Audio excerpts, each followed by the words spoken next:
State the observation you will make on adding ammonium hydroxide to aqueous solution. एक furious sulphate के साथ और aluminium chloride के साथ. State the observation. तो क्या ये कह रहा है कि क्या होता है जब अमोनिया हाइड्रोक्साइड को मिक्स कर देते हैं किसके साथ, फेरियस सल्फेट के साथ और दूसरा एल्यूमिनियम क्लोराइड के साथ. तो इसका आंसर यहाँ पर दिया कि जब अमोनिया सॉल्यूशन जो है फेरिक सल्फेट के साथ रिएक्शन करता है तो फेरिक क्या बन जाता है.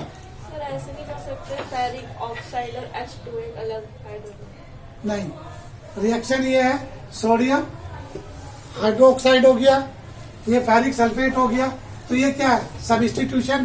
तो ये सल्फेट इधर चला गया, OH इधर आ गया इधर के लिए. अब इसे इक्वल करते हैं. Double displace. आप डबल डिस्प्लेसमेंट हो गया डिस्प्लेसमेंट रिएक्शन चैप्टर नंबर 1 का है.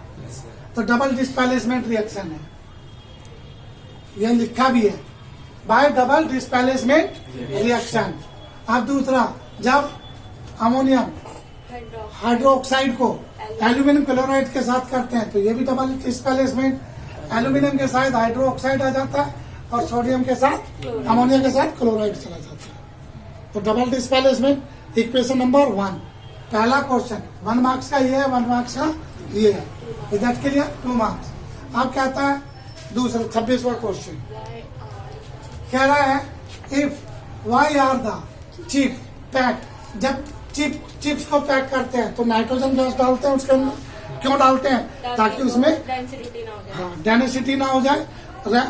रेनेसिटी राइट, रेनेसिटी ना हो जाए. रेनेसिटी का मतलब उसमें गंध ना हो जाए, उसमें स्मेल ना हो जाए, टेस्ट चेंज ना हो जाए. समझ में आई? अब क्या था paint is applied on article made up of iron. इसको किसके लिए? कैरोजन ना हो जाए. तो stop to the corrosion. So we paint on the iron object. Iron की जितने भी ऑब्जेक्ट होते हैं उस पर पेंट करते हैं या ऑयलिंग करते हैं ताकि वो कैरोजन ना हो. ये भी पहला ही चैप्टर है दोस्त, दोनों केमिस्ट्री के पहले चैप्टर के हैं. What happen when the dilute hydrochloride acid is added to iron. जब डाइल्यूट हाइड्रोक्लोरिक एसिड को आयरन में डालते हैं तो इसका क्लोराइड हो जाएगा. तो ये रहा फेरिक. कहाँ कौन सा है? और है ये रहा. और हाइड्रोजन गैस रिड्यूस होती है और हाइड्रोक्लोरिक से फेरिक क्लोराइड बन जाएगा. फेरिक क्लोराइड यानी कि क्लोरीन की फेरिक यानी कि आयरन पे क्या आ जाता है? जंग आ जाएगा और हाइड्रोजन उड़ जाएगा. तो ये this is the redox reaction है. रेडॉक्स क्यों है? क्योंकि गेन भी हो रहा है और लॉस भी हो रहा है. यहाँ पर गेन हो रहा है और यहाँ पर लॉस हो रहा है. इसके साथ क्लोरीन था, अकेला रह गया तो लॉस है. तो ये reduction rate.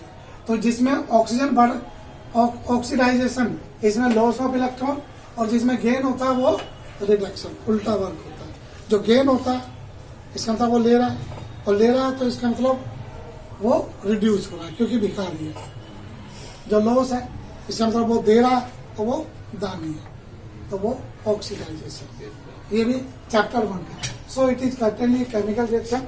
Bond are broken into the made.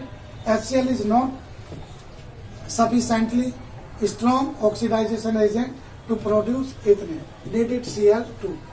तो यहाँ पे Cl2 भी हो सकता है क्लोरीन का, लेकिन यहाँ क्लोराइड हो जाता है, फेरिक क्लोराइड. इधर के लिए कोई सा, इसलिए साथ साथ आपको ये आंसर भी दिखाएंगे. अब क्या था 27. A zinc plate. एक zinc plate was kept into a glass container having a copper sulfate. अगर एक जिंक की कॉपर सल्फेट में रखें तो क्या हो जाएगा? ये भी क्या होगी? डिस्प्लेसमेंट, सिंगल डिस्प्लेसमेंट, क्योंकि जिंक सल्फेट हो जाएगी और कॉपर बच जाएगा. तो ये भी डिस्प्लेसमेंट है, पहले चैप्टर का है. कर सकते हो रिएक्शन दिखाना. 27 नीचे नीचे ये ये क्या है? कॉपर सल्फेट है, जिंक, तो ये जिंक सल्फेट हो गया और कॉपर अलग। तो ये क्या है? सिंगल डिस्प्लेसमेंट रिएक्शन है। तो जिंक इज मोर रिएक्टिविटी, इसलिए जिंक ज्यादा रिएक्टिविटी होगा, इसलिए कॉपर सल्फेट को ब्रोक कर देगा और कॉपर की जगह खुद चला जाएगा और कॉपर को अलग कर देगा। सीधी सी बात है। दो पावरफुल व्यक्तियों में अगर मान लो एक के साथ गर्लफ्रेंड हो और दूसरा सिंगल हो, अगर सिंगल वाला ज्यादा ताकतवर है तो वो गर्लफ्रेंड को ले जाता है, यही है। तो यहाँ पर जिंक जो है पावरफुल है, अब इसने कॉपर को पीट दिया और सल्फेट को ले लिया। Is that clear? तो जिंक सल्फेट बन गया, कॉपर सिंगल है। दोस्त साइंस को याद करने के लिए, साइंस है ही यार आपके चारों तरफ, कुछ नहीं है, कोई रॉकेट साइंस नहीं है कोई टफ? बताओ। आप लोग डरते हो कि साइंस साइंस साइंस, साइंस में कम मार्क्स, 30 नंबर 20 नंबर, बच्चे रो रो के पास होते हैं। मेरे दोस्त, साइंस बड़ा एंटरटेनमेंट सब्जेक्ट है, लेकिन पढ़ने वालों के लिए, किताबों को देखकर रोने वालों के लिए साइंस बहुत टफ है। जितने मैंने येलो शेडिड कर रखे हैं ना वीडियोस में, that is the more important. Clear? इसीलिए मैंने ये पेपर दिखाया आपको, और ये पेपर मैंने नहीं बनाया, सीबीएसई बोर्ड ने बनाया। और कल जो पेपर आएगा वो भी सीबीएसई बोर्ड से आएगा। राइट दोस्त? पेपर ऐसा ही होगा, हर क्वेश्चन 27 वाला ऐसा ही होगा। हो सकता है रिएक्शन चेंज हो, लेकिन होगा ऐसे, और हो सकता है यही रिएक्शन। राइट? 28 क्वेश्चन में क्या कह रहा है? Read the flowing, read the flowing text carefully and answer the question. इसको पढ़िए और इनके आंसर लिखिए। ये कर सकते हो? आपको इसके आंसर दिखा दे। आंसर 28। देखो, the oxidation and reduction reaction कौन सी होती है? ऑक्सीडेशन में एक लॉस करता है और रिडक्शन में एक गेन करता है। जिस रिएक्शन में एक देता है और एक लेता है तो ऑक्सीडेशन और रिडक्शन रिएक्शन होती है, जिसे रिडॉक्स रिएक्शन कहते हैं। जैसे यहाँ कॉपर ऑक्साइड, अभी ऑक्सीजन वाटर के साथ चली गई, कॉपर को छोड़ दिया, तो इसका ऑक्सीडाइजेशन हो गया क्योंकि इसने लॉस कर दिया, इसने गेन कर दिया तो रिडक्शन, तो इसे रिडॉक्स रिएक्शन कहते हैं। चैप्टर नंबर 1 है दोस्त, चैप्टर 1 में से राइट? क्योंकि रिएक्शन ज्यादातर चैप्टर 1 में है, चैप्टर 2 में है या चैप्टर 4 में, चैप्टर 3 में कम है। ऐसा नहीं कि चैप्टर इनमें से नहीं आएगा, इनमें से भी आएगा। दूसरा कह रहा oxidation agent give the oxygen, ये रहा, and remove the hydrogen from the substance. दूसरे में कह रहा what do you mean the oxidation agent?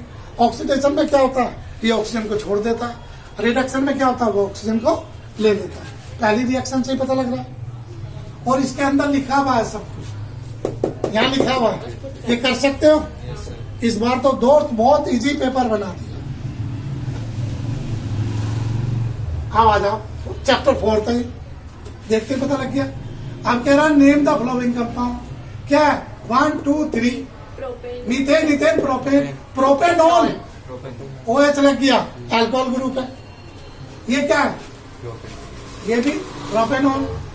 ये क्या है? क्लोरोप्रोपेन। क्लोरोप्रोपेन अगर किसी मेटल के साथ रिएक्शन करता है तो पहले मेटल का नाम है, फिर उसका वाला नेम आएगा, कार्बोहाइड्रेट चैन आएगी। इसमें क्या है?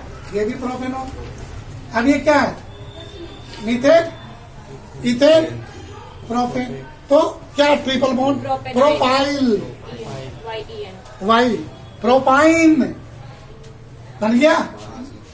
दोस्त सारी वीडियोस डाली भी है मैंने, एक एक केमिकल, एक एक फॉर्मूला, एक एक उसका नाम दे रखा है। हाँ जी, है कोई टफ? आगे चले। कौन सा? 6 क्या है? अब देखो ये क्या है?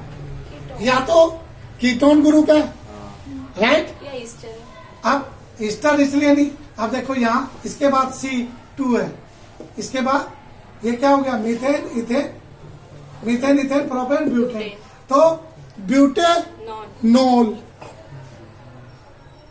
राइट? Ketone group. अब कीटोन ग्रुप में बनाया हमने ऑक्सिलिक में होता तो इसके साथ क्या होता है, OH और देता, वो तो बाहर की साइड होता है ना। या तो इधर देता या है। अगर बीच में दिया तो ये भी, इसे ये भी दे सकते हैं हम। क्या है फर्स्ट, ये 11th में है, 11th में इसका नाम क्या होगा, 1 2 3, 3 पे क्या हो गया, 3 मिथाइल, 3 मिथाइल, और ये क्या हो गया वहां, प्रोपेनॉल। तो 3 मिथाइल प्रोपेनॉल, समझ में आए। लेकिन 10th में आप इसका नाम क्या लिख सकते हो, ब्यूटेनॉल। क्लियर। अरे मेरे दोस्त सारी करा रखी है आप। फिजिक्स 31 केमिस्ट्री खत्म, या ये 30 सेक्शन 3। अभी करा which of the following statement are true, कौन सी ट्रू है। A concave lens has 4 diopter power having a focal length इतना, राइट। तो इसमें बताओ, डी है, डी। अब क्या आता है, convex lens 4 diopter power having focal length इतना, 8 इतना, और 4 कॉन्वेक्स। अब कॉन्वेक्स है, क्यों, क्योंकि 4 इसका करिए, इसकी पावर 1.1/4, तो ये 4 डायोप्टर कॉन्वेक्स है। इसमें कॉन्केव में क्या होगा, 1/4, यानी कि उल्टा होता है इसका, फोकल लेंथ डायोप्टर, तो कॉन्वेक्स में होगा। Is that clear. अब in the following diagram showing dispersion of the white light by a glass, तो ये प्रिज्म है, हाँ, प्रिज्म पे व्हाइट लाइट गई तो क्या होगा, स्पेक्टेटर। तो रेड से वायलेट होगा, या ऑरेंज से ग्रीन होगा, या वायलेट से रेड होगा, या रेड से ब्लू होगा, कौन सा होगा, वायलेट से रेड होगा, वायलेट से रेड, तो वायलेट से रेड होगा। ए कौन सा है, ए कौन सा सवाल है, 31 ऊपर। नहीं मुझे बिना चश्मे के इसमें नहीं दिखता। वायलेट टू रेड, रेड होता है ना, क्योंकि विग्योर होता है, हाँ। पहले वायलेट है। क्लियर है। कोई टप ये कर सकते हैं, ये अभी कल परसों पढ़ा था, ये वाला देखो क्या, 39 देखो,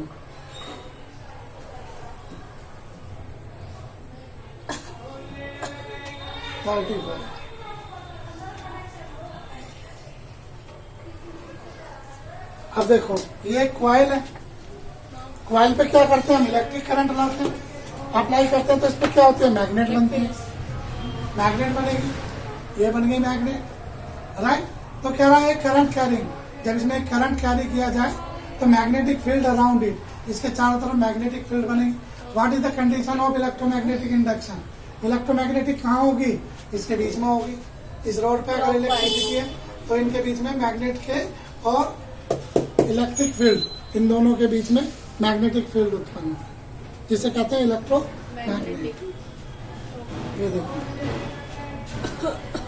there must be the relative motion, ये घूमेगी बिटवीन द कॉइल और वायर, ये कॉइल है और ये वायर है, इसके बीच में, एंड ए मैग्नेट, तो इनके बीच में आएगी। फिर ये कहा what the induction, the resistivity of coil determine the resistance of coil induce, इसकी जो स्पीड है इस स्पीड कॉइल पे डिपेंड करेगी, रेजिस्टेंट हो जाएगा। अब इसकी अगर वायर ज्यादा है तो इसमें मैग्नेट ज्यादा उत्पन्न होगी, तो इसकी स्पीड बहुत तेज होगी, लेकिन एक लिमिट से ज्यादा हो जाए तो स्पीड कम भी हो जाती है, तब तक होगी जब तक इसकी वायर होगी। उसके बाद थोड़ी देर टाइम दे दूंगा। इसमें देखो 28, ये रेजिस्टेंस ओम्स लॉ के, ये ओम्स लॉ में रेजिस्टेंस अगर इसका पूछा जाए तो क्या होगा, R1 2 3, ये सीरीज में है, एक साथ जुड़ जाएंगी। ये क्या है, पैरेलल, सीरीज है, क्यों, राइट। अगर ये कनेक्टेड होते तो पैरेलल में होते। This is also in series. मुझे कंफ्यूज करने के लिए फिगर ऐसे बनाएंगे। देखो ऐसे करंट जा रहा अभी तक, तो ये सीरीज ही तो है, नहीं है सीरीज। पैरेलल है। हाँ, तो यही तो गड़बड़ी होती है। ये सीरीज, ये भी सीरीज। तो इसका सीरीज कितना हो गया? 6। इसका 6 रेजिस्टेंस हो गया टोटल। क्लियर? ये रेजिस्टेंस ही पूछा है इसने। अब इसने यहाँ पे लेंस वाला चैप्टर। यहाँ tall object a 5 centimetre tall object is placed perpendicular to the principal axis of convex lens. ये कॉन्वेक्स लेंस का है।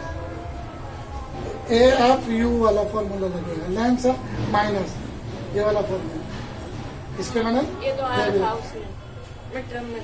ये माइनस वाला है क्योंकि लेंस है। अगर प्लस होता, मिरर होता तो प्लस होता है। फिर उसके बाद आपको पता होना चाहिए कि इसकी क्या वैल्यू है। ये F20 है, यू U माइनस। U चाहे लेंस हो चाहे मिरर हो, U नेगेटिव होगा। क्लियर? रख दोगे, सोल्व कर दोगे। अब इसने बोला कि ये 5 सेंटीमीटर टैल ऑब्जेक्ट, ये A से B कितना है? 5 सेंटीमीटर। कौन सा लेंस है ये? कॉन्वेक्स। कौन सा? Convex lens. तो ऑब्जेक्ट बाहर बनेगा, अपोजिट बनेगा। तो ये क्या बना? लार्ज। लार्ज किससे पता लगा? M से। माइनस B अपॉन या हाइट वाला। यहाँ पे ये भी हो सकता है H1 और H। H डैश और H। H डैश है ये और H है ये।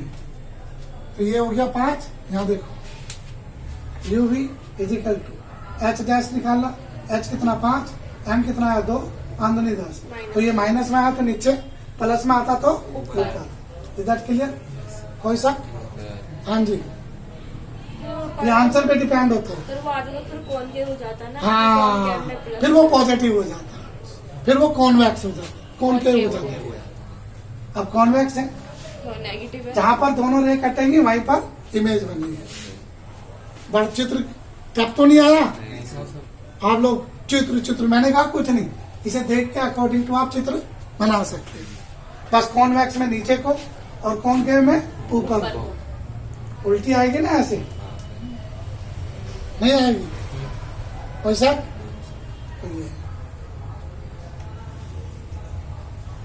हाँ करना नहीं, क्योंकि अब मैं सब कुछ सिखा चुका हूँ। ये कौन सा लेंस है? ये कॉनकेव।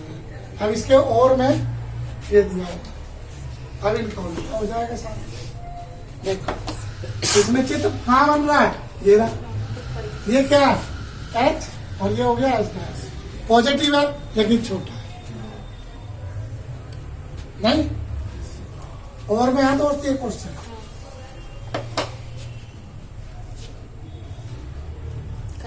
खत्म कर सकते हो।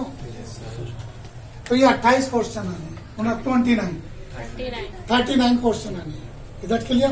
तो दोस्त मेरी सारी वीडियोस में, मेरे नोट्स में, मेरे पढ़ाने के अंडरलाइन जो येलो की है उन्हीं से क्वेश्चंस बने हैं। आप वीडियोस को देखिए चैप्टर वाइज और कल के पेपर में फतेह कीजिए। I promise if you have study with me या according to me then you will be get minimum 70 marks in 80 में से 70 मार्क्स इजीली ले सकते हो। Right? Okay, bye, thank you.